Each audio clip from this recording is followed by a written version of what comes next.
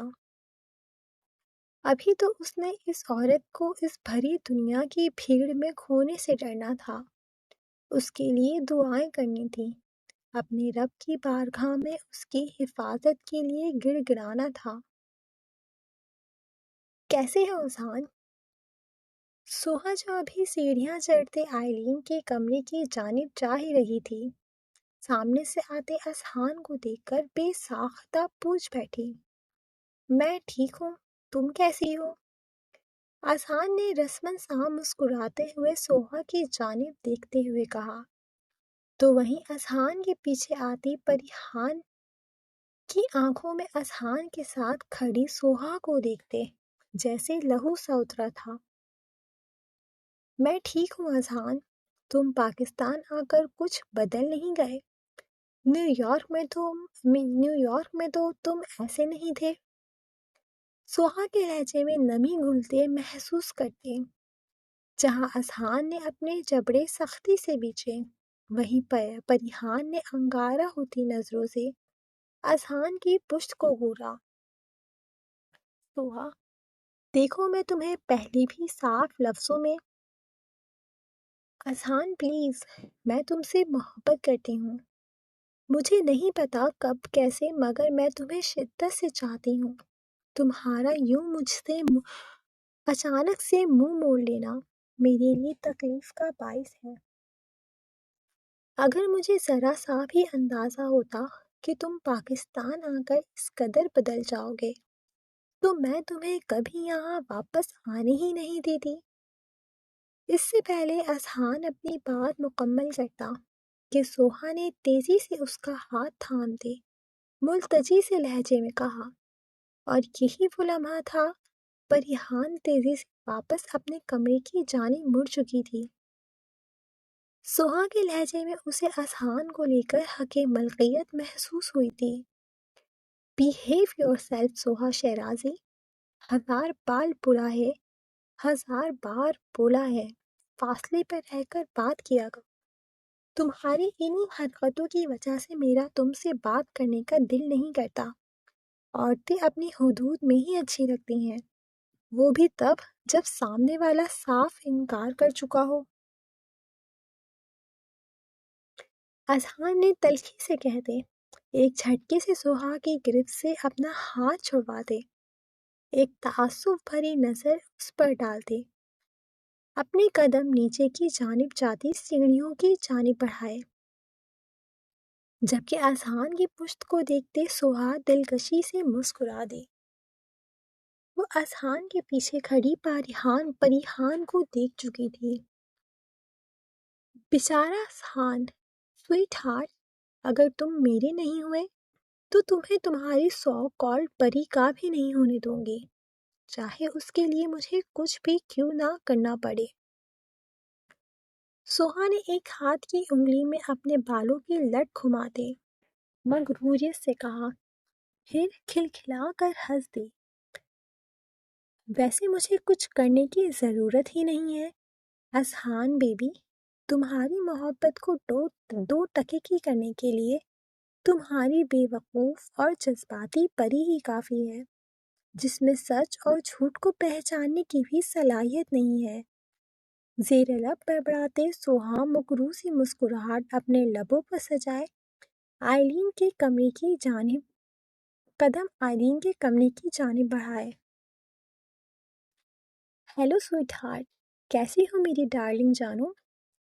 سوہا نے آئلین کے کمرے میں داخل ہوتے پیچھے سے اس کو محبت سے حق کیا، جس پر اپنی گلاس ونڈو پر سے پردے ہٹاتی آئلین مسکرا دی، یاد آ گئی میری کیسی دوست ہو، اب آ رہی ہو؟ آئلین نے خفقی بھرے لہجے میں کہتے ناراضگی سے سوہا کی جانب دیکھا، او مائی سویٹ ہارٹ، میں تو تمہیں کہتی ہوں ہمیشہ کے لیے مجھے اپنے پاس رکھ لو، مگر تم ہی اتنا انتظار کروا رہی ہو مجھ معصوم کو۔ سوہا نے اٹھلاتے ہوئے بیڈ پر گرتے افسوس سے کہا، جس پر دوسری طرف آئلین نے اپنے لب بیچے، دیکھو سوہا، میں اس بارے میں اپنا ہی مورے سے بات کروں گی اور نہ ہی اذہان سے۔ آئلین نے آہستہ سے کہتے کچھ توقف لیا، جس پر سوہا کو اپنے تن بدن میں شعلے سے دہکتے محسوس ہوئے۔ مطلب؟ سوہا نے نفرت بھری نظریں آئلین کی پشت پر ڈالتے سنجیدگی سے کہا، دیکھو سوہا، ان معاملوں میں زور زبردستی نہیں چلتی اور نہ ہی اذہان کے ساتھ کی جا سکتی ہے۔ وہ مرد ہے، وہ صرف اس عورت کو ہی اپنے نکاح میں لے گا جس کی اسے چاہا ہے، اور وہ پہلی اور آخری عورت پریحان غازیان خانزادہ ہے۔ جلد یا بدی اذہان ان دونوں کے بیچ جو بھی غلط فہمی ہے اسے سارٹ آؤٹ کر لے گا، مگر وہ کسی صورت بھی پریحان کو نہیں چھوڑے گا۔ میں اسے جانتی ہوں، اسی لیے بہتر یہی ہے کہ تم اس کے پیچھے خوار ہونا چھوڑ دو۔ آئلین کے نرم لہجے میں بولے گئے لفظوں پر سوہا کا دل کیا آئلین کا سر پھاڑ دے۔ وہ ایسا کر بھی گزرتی اگر آئلین یزدان خانزادہ کی بربادی کا خاص مہرہ نہ ہوتی۔ تو تم یہ کہنا چاہ رہی ہو کہ اچانک تمہارے دل میں اذہان اور پریحان سے ہمدردی جاگ گئی؟ مت بھولو آئلین خانزادہ کہ جب تمہارے ساتھ کوئی نہیں تھا، جب سب نے تمہیں اکیلا چھوڑ دیا تھا، تب میں تمہارے ساتھ کھڑی تھی اور تم… اتنا کہتے ہی سوہا کی آنکھوں سے آنسو موتیوں کی صورت بہنے لگے۔ سوہا یار، رہنے دو، صحیح کہتے ہیں، سگا خون سگا ہی ہوتا ہے۔ اگر تمہیں آخر میں یہی سب کرنا تھا تو مجھے امید کیوں دلاتی رہی؟ پہلے ہی منع کر دیتی۔